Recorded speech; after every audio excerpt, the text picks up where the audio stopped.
की म्हणजे माझ्या बरोबर मनोमिलन होणार. आता आपलं मनोमिलन करून तालुक्याला काय मनोविकार द्यायचा आहे काय? आणि ह्या माया भगिनींनी लाडक्या बहिणींनी तालुक्यामधल्या आमदार साहेबांना 60-70 हजार मतं दिली. ती काय तुमचा आमचा प्रपंच वाटून घेण्यासाठी करून दिलं का? निम्मा तुम्ही निम्मा आम्ही. हा ठीक आहे, आला प्रस्ताव माझ्याकडे, चर्चा झाली, मला सांगितलंय की आम्हाला एवढ्या जागा पाहिजेत, हे पाहिजे ते पाहिजे. ठीक आहे, तालुक्यामधला सुपुत्र म्हणून सगळ्यांचं ऐकून घ्यायचं आपण ठरवलं. तर मी ऐकून घेतो, पण ऐकून घेतो याचा अर्थ नाही ते प्रस्ताव ऐकून घेणार नाही हे तुम्हाला तालुक्यातल्या लोकांना मला खात्रीने सांगायचं. चुकीचं काय करणार नाही, आम्हाला डोळा मारणार नाही. कारण तालुक्यामधल्या वडीलधाऱ्या, जाणत्या, तरुण, तडफदार पोरांनी तालुक्याची धुरा आता आपल्याकडे सोपवली. आणि माझ्याकडं विश्वासघात नावाचा शब्द कधी माझ्या डिक्शनरीत नाही. मी ज्यांच्या नेतृत्वाखाली राज्यामध्ये काम करतो ते राज्याचे मुख्यमंत्री देवेंद्रजींच्या शब्दकोशात नाही. दिला शब्द पाळला पाहिजे, घेतला वसा तर तो पूर्ण केला पाहिजे. कुठलेही मनोमिलन आणि ज्यांनी तालुका 30 वर्षे मागे नेला त्या जे स्वतःला श्रीमंत म्हणतात आणि लोकांना गरीब संपवतात किंवा कमकुवत समजतात अशा विकृत लोकांच्या बरोबर रणजित निंबाळकर कुठलीही तडजोड करणार नाही. आम्हाला स्वतःला श्रीमंत म्हणायचं आणि श्रीमंताच्या नावाखाली वाटमारी करायची, त्या वाटमाऱ्यांच्या बरोबर रणजित निंबाळकर कधी तडजोड करणार नाही. आणि आपल्याला स्वाभिमान आहे, मला आमदार खासदार याच्यापेक्षा तुमचा कार्यकर्ता, तुमच्या वडीलधाऱ्यांचा कार्यकर्ता, या फलटण तालुक्याचा कार्यकर्ता म्हणून काम करण्यामध्ये मला कधी त्यांना राजे महाराज म्हणून काय होत नाही. ही कुठं सारखं भेटतं तिकडं मला घ्या, मला कुठे एक नाटक होतं, मला घर देता का घर, मला घर देता का घर. तसं हे आमचं फलट मला ठरते, मला पक्षात घेता का पक्षात घेता का पक्षात, मला घेता का पक्षात. अल्ला का एवढी घालवली फलटणची, आता थोडी तरी शिल्लक ठेव. कोण घ्यायला म्हटलं आता पुढं कोण घ्यायला म्हटलं मनोविकार. आता येऊ मनोविकार म्हणायचा का नंतर काय म्हणायचं. आता आपल्या खेडेगावात म्हणतात ना येऊ नको तर कुठल्या गाडीत बसू. सारखा आजी दादाकडे जाते, दादा यांना वेळ देत नाही, देवेंद्रजी बंगल्याच्या आत घेत नाही. कुठं दादा दिसले की म्हणायचं, दादा म्हणतात येऊ नका जरा मी बिझी आहे, मला मीटिंग आहे. मग कुठल्या गाडीत बसू म्हणतात, बाबा बसू का पुढे. ज्यावेळेस सन्मान्य तुम्हाला नेते केलं होतं, सभापती केलं होतं, त्यावेळेस तुम्ही त्यांच्या पाठीमध्ये खंजीर खूप असला. टीव्ही मीडिया निरोप पाठवून कुठं मनोमिलन होतं का? अजिबात होत नाही. मिळालेली आहेत गावामधल्या. महत्वाचा सगळ्यात पाण्याचा प्रश्न होता. 30 वर्षापूर्वी जर हा सुटला असता राजाभाऊ तर मलाही सांगा की 30 वर्षापूर्वी या गावात 2-4 ठिकाणी 4 गाड्या, तुमच्या 4-15 गाड्या पुढांकडे सर्वसामान्य माणसांकडे या ठिकाणी 4 चाकी गाड्या असतात. ऊस लावला असता, डाळिंब लावली असती. मग आज 30 वर्षापूर्वी हा निरादेवगडचा प्रश्न त्या खात्याचे मंत्री जे होते ते आपल्या तालुक्यातलेच होते. आता ते होतेच तर नाता येत नाही. आता त्यांचा वेळ त्यांची गेली कारण मतलब उनका वक्त था, हमारा दौर आया. 30 वर्षाच्या एवढ्या प्रदीर्घ काळानंतर सुद्धा या तालुक्यामधल्या निरादेवगडचं पाणी हे लोणंदच्या पलीकडे कर्तृत्वाच्या अभावामुळे मी कृष्णा खोरे महामंडळाचा उपाध्यक्ष जातो. 6व्या दिवशी त्याचं टेंडर काढलं होतं, पण आपले श्रीमंत रामराजे यांनी ते टेंडर त्यांची सत्ता आल्यानंतर कॅन्सल केलं किंवा ह्याला क्रेडिट मिळालं. परत खासदार झाल्यानंतर परत टेंडर काढलं आणि परत आता पाणी आणलं. आता कसं कॅन्सल करू शकतो? नुसतं टेंडर काढलं नाही, आता इथपर्यंत काम झालंय, आता मोडगाव पर्यंत निरगाव पर्यंत काम केलेलं आहे. बरोबर आहे ना?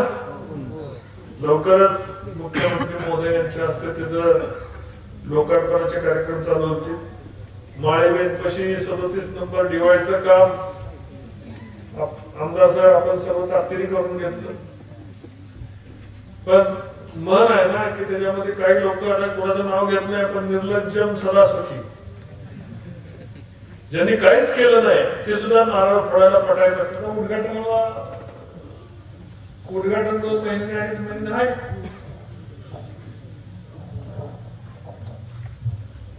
तालुक्याच्या दुर्दैवाने अशी काय माणसं सत्तेत बसली होती की ती तालुक्याच्या विकासावर नागोबा सारखा वेळा मारून पण काढून बसली होती की मी म्या तालुक्यामध्ये दुसरा कोणच नाही. मी मला मुजरा केला पाहिजे, माझी पोरं, माझी भाऊ, माझं याव, माझं त्याव. सर्वसामान्य माणूस ही फार मोठी ताकद आहे. जे आपल्याला बाबासाहेब आंबेडकरांनी सगळ्याला एक मताचा अधिकार दिला आहे की एक मत कधी काय ठरवतो रात्रीत आणि कधी टांगा पलटी करत. ह्यांचा टांगा विधानसभेला पलटी झाला आणि घोडे फरार झाले. आता घोडे फरार झाल्यानंतर ह्यांना सत्तेशिवाय काय करमत नव्हतं. आठवडाभर 2 आठवड्याभर चर्चा चालू आहे की म्हणजे माझ्या बरोबर मनोमिलन होणार. आता आपलं मनोमिलन करून तालुक्याला काय मनोविकार द्यायचा आहे काय? आणि ह्या माया भगिनींनी, लाडक्या बहिणींनी तालुक्यामधल्या आमदार साहेबांना 60-70 हजार मतं दिली. ती काय तुमचा आमचा प्रपंच वाटून घेण्यासाठी करून दिलं का? निम्मा तुम्ही निम्मा आम्ही. हा ठीक आहे, आला प्रस्ताव माझ्याकडे, चर्चा झाली, मला सांगितलंय की आम्हाला एवढ्या जागा पाहिजेत, हे पाहिजे, ते पाहिजे. ठीक आहे, तालुक्यामधला सुपुत्र म्हणून सगळ्यांचं ऐकून घ्यायचं आपण ठरवलं. रामराजेंचं पण ऐकून घ्यायचं. विधानसभेला आपण शब्द दिला होता की आम्ही बदला घेणार नाही, बदलाव आणणार. बदलाव आणायचा झाला तर सगळ्याला संधी दिली पाहिजे. ती संधी मी आमदार साहेबांनी त्यावेळी सूचना केली होती की आपल्याला तालुक्याचा विकास करायचा असेल तर रामराजेंनी विकासाचं काम सांगितलं तर तुम्हाला ऐकावं लागेल. माजी आमदार दीपक चव्हाणांनी काम सांगितलं तर ऐकावं लागेल. तसंच मी ऐकून घेतो, पण ऐकून घेतो याचा अर्थ नाही ते प्रस्ताव ऐकून घेणार नाही हे तुम्हाला तालुक्यातल्या लोकांना मला खात्रीने सांगायचं. चुकीचं काय करणार नाही, आमदाराला डोळा मारणार नाही. कारण तालुक्यामधल्या वडीलधाऱ्या, जाणत्या, तरुण, तडफदार पोरांनी तालुक्याची धुरा आता आपल्याकडे सोपवली. आणि माझ्याकडं विश्वासघात नावाचा शब्द कधी माझ्या डिक्शनरीत नाही. मी ज्यांच्या नेतृत्वाखाली राज्यामध्ये काम करतो ते राज्याचे मुख्यमंत्री देवेंद्रजींच्या शब्दकोशात नाही. दिला शब्द पाळला पाहिजे, घेतला वसा तर तो पूर्ण केला पाहिजे. मी या तालुक्याचा प्रपंच, विस्कटलेली घडी ती पाण्यापासून रेल्वेपर्यंत, रेल्वेपासून रस्त्यापर्यंत, रस्त्यापासून कोर्टापर्यंत, कोर्टापासून पोलीस स्टेशन पर्यंत, पोलीस स्टेशन पासून सर्वसामान्य लोकांच्या विकासापर्यंत घेतलेली जबाबदारी. माझ्या नेत्याने महाराष्ट्राची जबाबदारी घेतली आणि मी फलटणची जबाबदारी घेतली. जबाबदारी आम्ही दोघंही ताकदीने पार पाडणारे. असलं कुठलंही मनोमिलन आणि ज्यांनी तालुका 30 वर्षे मागे नेला त्या जे स्वतःला श्रीमंत म्हणतात आणि लोकांना गरीब संपवतात किंवा कमकुवत समजतात अशा विकृत लोकांच्या बरोबर रणजित निंबाळकर कुठलीही तडजोड करणार नाही. आम्हाला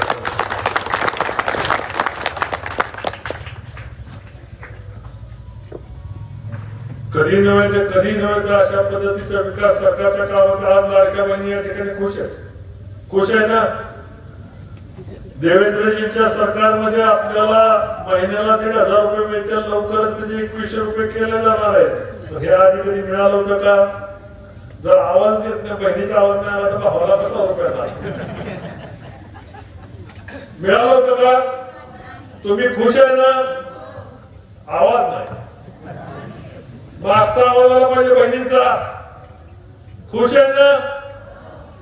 आता माझ्या शेतकरी मित्राला मला विचारायचंय की पूर्वी लाईटीचं बिल देताना हप्ते बांधून घ्या, हे करून घ्या, आता लाईटीचं बिल नाही ना? मागणं आवाज येत नाही, तुम्ही भरता काय? नाही ना?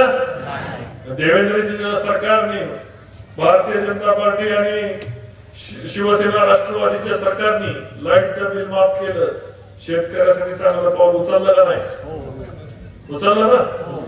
आज किसान सन्मान योजनेच्या मार्फत लोकांना पैसे, शेतकऱ्याला पैसे मिळतात. येतात का नाही? कमी लोकांना येतात, बहुतेक घेत नाही. बाकीच्या सगळ्यांचा हिशोब काढावा लागेल. येतात का नाही? 5 लाखापर्यंत आरोग्याचं कवच लोकांना मिळते का नाही? एकट्यालाच मिळते.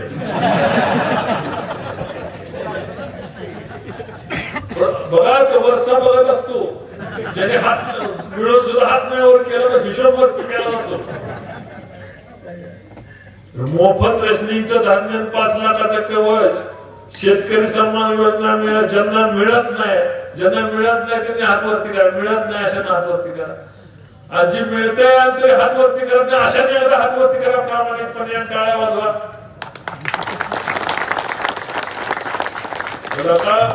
मित्रांनो, सहकार्यांनो, ज्येष्ठ माझ्या वडीलधाऱ्यांनो, आपली टाळी ही कधीतरी ताकदीची वाजली पाहिजे की ज्यांनी तुमच्यासाठी केलं, ज्यांनी निरादेवर दिलं, ज्यांनी 2 बरकडी 12 माही केली, त्या देवेंद्रजी फडणवीस साहेबांसाठी एकदा टाळी वाजवायची का? या ठिकाणी तालुक्यातनं चालू आहे. पलीकडनं रेल्वे धावतीये, बारामतीची रेल्वे पूर्ण होत आली, बारामतीकडे जाणारा आपला रस्ता पूर्ण झाला, मागणं आदरकी फलटण रस्त्याचं काम चालू आहे, पुशेगाव रस्त्याचं काम चालू आहे, गिरवी रस्त्याचं काम चालू आहे, आसू रस्त्याचं काम चालू आहे. आता पाडेगाव, साखरवाडी ते शिंगणापूर रस्त्याचं काम महाराष्ट्राच्या मुख्यमंत्र्यांनी हातात घेतलंय. लवकर त्याची मंजुरी मिळेल. लवकर तालुक्याला, आपल्या तालुक्याला आरटीओ ऑफिस मंजूर झालं, तालुक्याला MS-53 नंबर झाला. वाशिमला कुठं जावं लागायचं? कोर्टात केस झाल्या कुठं जावं लागायचं? आता कुठंही सातारला जावं लागणार नाही. आपला फलटण हा जिल्हा होतोय, जिल्ह्याच्या ताकदीने सर्व कार्य. एखाद्याला येड लागतं तसं मला येड लागलंय. दिवसा उठतो, रात्री उठतो. ही शिल्लक आहे जिल्ह्याचं, ती शिल्लक आहे. आम्ही शनिवार, रविवार, सोमवार, मंगळवार तिथं मंत्रालयाच्या डोक्यावर, मंत्र्यांच्या डोक्यावर दाबून उभा आहे की आमच्या तालुक्यामध्ये हे काम करा. मागच्या 30 वर्षात देश स्वतंत्र झाल्यापासून जी कार्यालय तालुक्यामध्ये नाही, जी कामं तालुक्याची मागे, दुसरी औद्योगिक वसाहत नाही गोमडीला, पण त्या ठिकाणी मंजूर करून घेतली. का मंजूर करून घेतली? कारण या ठिकाणी कम्युनिस्ट सारखी कंपनी आली, पण त्या ठिकाणी बगल बच्च्यांची पोरं लागली, सर्वसामान्य पोरं लागली. बगल बच्च्यांची पोरं लागली, त्यातलं बी निम्म कमिशन, पगारातलं निम्म कमिशन नाही जात ना, मग कोणाला जात? जोरात सांगतात, मलाच कळत ऐकूय ना, जोरात सांगा. ही बरोबर आहे का? बरोबर आहे का? पोरग तुम्ही तयार करायचं, मायने तिला भाकर खायला घालायची, दिवसभर चुली समोर बसायचं, त्याला दूध भाकर घालायची, तुम्ही राहणार बेलं टाकायचं, निसर्गाचा जुगार खेळायचा आणि पोरं वाढवायची, शिक्षणाला मोठे करायची, शिक्षण मोठी करून ती कमीच मध्ये पाठवायची आणि कमीच मध्ये गेल्यावर त्यातला निमा पगार. आणि मग आमच्या म्हाताऱ्याला काय शिल्लक राहणार आहे? ही बरोबर. स्वतःला श्रीमंत म्हणायचं आणि श्रीमंताच्या नावाखाली वाटमारी करायची. त्या वाटमाऱ्यांच्या बरोबर रणजित सिंह निंबाळकर कधी तडजोड करणार नाही. आणि आपल्याला स्वाभिमान आहे, मला आमदार खासदार याच्यापेक्षा तुमचा कार्यकर्ता, तुमच्या वडीलधाऱ्यांचा कार्यकर्ता, या फलटण तालुक्याचा कार्यकर्ता म्हणून काम करण्यामध्ये मला कधी गडची बाधा झाली नाही. या ठिकाणी विलास भाऊ आहेत, तात्यात ज्येष्ठ माणसं आहेत, कधी दत्तू भाऊ आहेत. मी कधीही मला झाडीचं तात्या माझ्या कांतिर्ग आहे, कधी मला गडची बाधा झाली नाही. मी झालो, याव झालो, त्याव झालो, असं असतं. वरती चढतात, जो वरती चढतो तो खाली उतरतो. आता तालुक्याने जरी मला 70-80,000 मतं दिली असती तर बहुतेक दिल्लीत जाऊन मंत्री झाला असतो. तर 20,000 मतं जास्त दिली, तेवढीच आपल्याला जास्त दिली आपल्याला झालं, पण मी नाही झालो. खरं तुमच्या पोराला खासदार करण्या एवढे मतं आपण देऊ शकलो नाही. मी खासदार झालो तर ते तालुका खासदार झाला. त्या खासदारकीच्या माध्यमातून जे आपल्याला सर्व सगळं शक्य प्रकारकडे ओढून आणता येईल, पाय पोटाकडे वाटतात. काय एखाद्या ठिकाणी मला वाटतंय विशाल सरपंच झाले, वार्डामध्ये काम घेता ना तुम्ही, विशाल वार्डामध्ये घेता का नाही?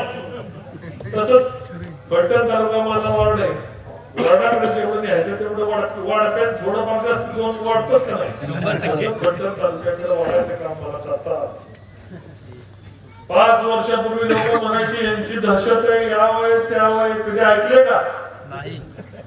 विरोधक टीका करतात, ऊसाची बिलं देत नाही, लोक इडेच वय मला ऊस घालाय. सर्वात जास्त भाव तालुक्यामधला लोकनेते हिंदुराव नाईक निंबाळकर कारखाना देतो. प्रामाणिकपणे लोकांची पेमेंट वेळेच्या वेळी अदा केली जाते. तर बळच खिताच्या सांगितलं 26,000 कोटी रुपयाची उलाढाल त्या कंपनीत खातच खोललं नाही. दीड ठोकून सासवडमध्ये सांगून की 26,000 कोटीची उलाढाल घ्यावं त्यावय, आपले कर्ज घ्यावं त्यावय. कर्ज आहे काय माझं मी बघितलं, मी भरीत ना. ज्याला तालुक्याचा प्रपंच करायला जमतो त्याला स्वतःचा प्रपंच मजबूतीने करायला जमतो. माझ्या कारखान्याची चिंता करायला कोणाला गरज नाही.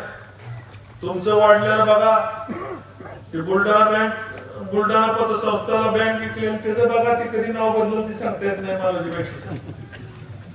जव्हारचा कारखाना, जव्हारवाला किती पैसे देतोय काय देतोय त्याच्याकडे तुम्ही बघा. चालवाय दिले तुम्ही, तुमच्याकडे कर्तृत्व नसल्यामुळे तुम्ही चालवाय दिले. साखरवाडी कारखाना तात्यांचं नाव होते तर मुस्काटदाबी करून कर्जदाबी करून बंद पाडला. दूध संघाचा जो तालुक्यातला काय डायरेक्टर आहे गावात आहे का नाही? आणि दूध संघ किती महान दूध संघाचा निघाला निलाव. तुमच्या कर्तृत्वाच्या खाली आपलं झाकायचं, दिव्या खालचा अंधार बघायचा नाही आणि दुसऱ्याचा वापर बघायचा.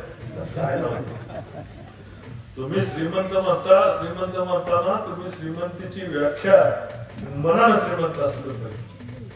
दुसऱ्याने तुम्हाला श्रीमंत म्हटलं पाहिजे की हो बाबा मनाला श्रीमंत आहे, पैशाने श्रीमंत असतो का उपयोग आहे? टाटा अंबानी पण पैशाने श्रीमंत आहेत. कोण विचारत नाही टाटा अंबानी गेला कोण विचारला गेला का? तुम्ही नुसतं श्रीमंत जागीरदार या त्याला लावण्यातच तुमचं 30 वर्ष टिकून गेली. 30 वर्ष म्हणजे 2 पिढ्या तालुक्याचं वाटोळ झालं.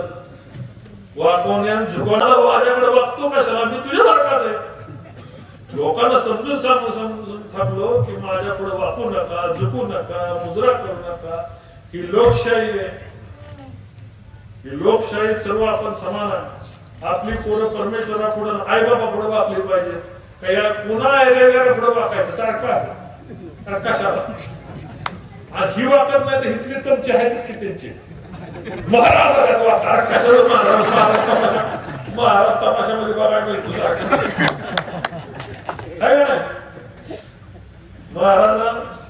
महाराज काय आपल्याला महाराज नाटकात तमाशात सगळीकडे महाराज असतो. आणि ही यांची नाटकी परंपरा तालुक्यामध्ये आले तर महाराज वाकार कशाला वाकार. मी फुल घेत नाही, पाया पडून घेत नाही. लोकांना समजून सांगावं लागतं. गडी एखाद्याचा प्रवेश करून घेतला म्हणजे तो आलेला पाहिजे ना असा वापरून प्रवेश करतो. अरे बाबा हे तुझं मला सांगावं लागतं. हे आमच्याकडे चालत नाही. आम्ही साधी माणसं आहे, आम्ही श्रीमंत लावत नाही, आम्ही सर्वसामान्य माणसं, आम्हाला शिंग नाही. तुझी पाठीचा कणा ताट ठेवण्यासाठी लोकांनी आम्हाला निवडून दिले, तुझा पाठीचा कणा ढिला करण्यासाठी नाही. तुझा पाठीचा कणा ढिला करू नको असं आम्हाला समजून सांगावं लागतं. आमदार सांगते, मी सांगते, तात्या सांगतात, भाऊ सांगतात. पण तरी सुद्धा पिढीला, मागच्या पिढीला, तुमच्या आधीच्या पिढीला इतकं वाकावलंय की ती सरळ चालूच शकत नाही. आता त्याला टेकान देऊन मागणं, त्याला सरळ नट मोठ टाईट करून चालू घेतला, कणा टाईट करायची जबाबदारी आपल्याला मिळणार आहे. झुकलेला, वाकलेला, पिचलेला माणूस निर्माण केला. पतसंस्थेने व्याज, महाराजी बँकेचं व्याज, जरा कुठे गेले की फोडते, जप्ती काढतात, हे करतात, ती करतात. अरे पण तू पैसे इलेक्शन खाचाला दिल्यात, बळ म्हणून मागितलं 2 लाख घे 1.5 लाख घे, हप्त्यामध्ये मागितलं नाही, पण इलेक्शन आलं की दूर वाटत. अशा सगळ्या परिस्थितीमध्ये खरेदी विक्री संघ शोधून तुम्हाला कोणाला सापडणार नाही. तुमच्याकडे भाऊ खरेदी विक्री संघ आहे, फलटणचा जर खरेदी विक्री संघ शोधून दाखवा तुम्ही भाऊ, तर तुम्हाला 10,000 रुपयांचं गजानन चौकात तुमचं घ्या शेतकरी, आणि कुणी बी शोधून दाखवला तरी त्याला 10,000 रुपयांचं गजानन चौकात शेतकरी. खरेदी विक्री संघच गायब केला. सगळं गायब तर सर्वच झालेलं आहे, बुडाला तर सर्वच आहे, पण आता ते पुढचं काय सांगता येत नाही. माझ्या इथं सगळ्या जहागिरी गेली, फुगिरी गेली. तालुक्यामध्ये कुठेही रस्ते नाही चांगले. आता सगळे शहरातले रस्ते, फलटण शहरातले रस्ते बघा काय, तालुक्यामध्ये ग्रामीण भागातले रस्ते बघा काय.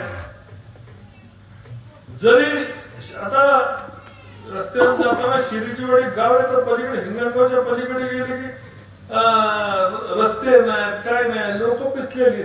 हगणदारी जरी असली तरी म्हणणार आमची वतनदारी. अशा परिस्थितीमध्ये तालुक्यामध्ये लोकांना गरीब अजून मी राजे गेलेली परंपरा म्हणजे 1947 ला बुडालेली परंपरा, राजे महाराजे युवराज यावराज त्यावराज ते सगळं. आता मी सगळ्यांना सांगतो, सगळ्यांनी आपापल्या पोरांची नावं राजे महाराजे करून टाका.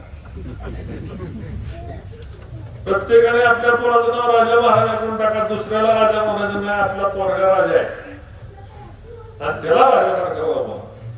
राजा राजे काय लावायचं आपल्या घरी लावून टाकायचं. स्वतःच स्वराज्य निर्माण करायचं, स्वतःचा प्रपंच बघायचा, पाणी कोण आणून देतंय बघायचं, त्या पाण्यावरनं आपण मोती कसं पिकू हे बघावं लागणार. त्यांना राजे महाराज म्हणून काय होत नाही. ही कुठं सारखं भेटतं तिकडं मला घ्या मला तुझ्या. एक नाटक होतं, मला घर देता का घर, मला घर देता का घर. तसं हे आमचं फट मला ठरते, मला पक्षात घेता का पक्षात मला घेता का पक्षात. एवढी घालवली फटची, आता थोडी तरी शिल्लक ठेव. कोण घ्यायला म्हटलं आता पुढं कोण घ्यायला म्हटलं मनोविल जाणार. आता येऊ मनोविकार म्हणायचा का नंतर काय म्हणायचं. आता आपल्या खेडेगावात म्हणतात ना येऊ नको तर कुठल्या गाडीत बसू. सारखा आजी दादाकडे जाते, दादा यांना वेळ देत नाही, देवेंद्रजी बंगल्याच्या आत घेत नाही. कुठं दादा दिसले की म्हणायचं दादा म्हणतात येऊ नका जरा मी बिझी आहे, मला मीटिंग आहे. मग कुठल्या गाडीत बसू म्हणतात, मागं बसू का पुढे. ज्यावेळेस सन्मान्य तुम्हाला नेते केलं होतं, सभापती केलं होतं, त्यावेळेस तुम्ही त्यांच्या पाठीमध्ये खंजीर खूप असला. माणसं विसरत नाही. तुम्ही ज्या पद्धतीने समोरच्या माणसाच्या मनामध्ये घाव केले आणि त्या घावामध्ये टीव्हीवर मीडियावर चालतंय असं माझ्या मनाचं काय त्याच्या मनाला विचारा. आणि त्याच्या मनामध्ये रुदभर खंजीर तुम्ही खूप असलेला कधीतरी त्याला विचार करा की त्याच्या मनामध्ये काय. टीव्ही मीडिया निरोप पाठवून कुठं मनामध्ये होतं का? अजिबात होत नाही, अजिबात होत नाही. तुमच्यावर मानसिक उपचाराची गरज आहे. कारण ज्यांना तुम्ही फसवलं त्यांच्याच पाठीमागं तुम्ही मला घ्या. नटसम्राट म्हणून एक जुनं नाटक होतं, त्यात तो करायचा मला तुम्ही घर देता का. तसं राज्यामध्ये दर आठवड्याला 1 तारीख निघती, पत्रकार येते अमक्या तारखेला ह्यांचा प्रवेश, तारीख निघती सगळं होतं पण येतच नाही कोणी. काय येत लोक अशा ढळत नाही. तुम्ही प्रवेश कुठं करत तुम्ही काय फरक पडत नाही. जुनी भांडी जरी किती जरी घासली तरी ती काय चकाकत नाही. आता भांड्याला भोवकं पडलेली आहे. त्यामुळं तुमची जी काय राहिली सुविधा आहे तेवढं शिकताना मला मुंबईमध्ये गेले की लोक म्हणतात कोणतरी घ्यायला सारखंच म्हटले आमच्या भागाला असतं ह्याला फोन कर त्याला फोन कर घ्यायला घेत. मी म्हटलं आता ती मोठी माणसं आहेत, श्रीमंत माझ्यासारखी कार्यकर्ते सांगून ऐकणार नाही. तालुक्यातली लोक तुम्हाला विधानसभेला योग्य संदेश दिलेला आहे. लोकांच्या काठीला आवाज नसतो, लोक रात्रीत पट्टी हाणतात, राजे राजवाडे बुडवतात, भिंती तोडून टाकतात आणि गोरगरिबाची सत्ता, गोरगरिबाचा वर्ग आमदार केल्यानंतर आता परत श्रीमंताची पोरं ज्यांना लोकांचे देणे घेणं नाही अशी लोकांची पोरं डोक्यावर घेणार नाही. पतसंस्थेच्या माध्यमातून फंडिंग करून दबाव आणणाऱ्या लोकांना तालुका डोक्यावर घ्यायला मोकळा नाही. ज्यांनी कधी पाण्याचा विचार केला नाही, ज्यांनी रस्त्याचा विचार केला नाही, ज्यांनी निराडेवरचं पाणी पलीकडे अडवून ठेवलं त्याचा विचार केला नाही, लोक पाणी आणणाऱ्याच्या पाठीमागे राहणार, देणाऱ्याच्या नाही. करणार कुणाच्या पाठीमागे राहणार? आणणाऱ्याच्या का देणाऱ्याच्या? एवढीच अपेक्षा. 3-4 महिन्यावर सगळ्या निवडणुका आहे. निवडणुकीला जाताना आपल्या खिशात, आपल्या घरात, आपल्या प्रपंचाला कोण हातभार लावतंय, पाणी असू, पैसे असू, लाडकी बहीण असू, बाकी योजना असू, कोण हातभार लावतंय, बांधकाम कामगार असू, कुठल्याही योजना ज्यांनी ज्यांनी हातभार लावला त्यांच्याबद्दल तेवढा प्रामाणिकपणा आपण ठेवला तर तालुका आपण बारामतीच्या बरोबर घेऊन जाऊ असा शब्द या ठिकाणी आपल्या सर्व कार्यकर्त्याला सांगायचे. मी स्टेजवर उतरल्याबद्दल ह्याचं नाव घेतलं, माझं नाही घेतलं. बाबांनो, प्रत्येकाला तुमचं नाव मी फळ्यावर लिहून फक्त या गावामध्ये दीड आणा. उतरल्या तुम्ही म्हणणार की माझं नाव घेतलं नाही, या दोघा चौघांची नावं घेतली, वेळ कमी आहे आणि आज राहिलं चुकलं असेल मग चुकीची माफी पण मागून जातो. पण आता मी चुकलो म्हणून उद्या तुम्ही चुकू नये आणि तुम्ही हे जरी चुकले तर तुम्ही चुकू नका अशी माया भगिनींना, माझ्या वडीलधाऱ्यांना विनंती करतो.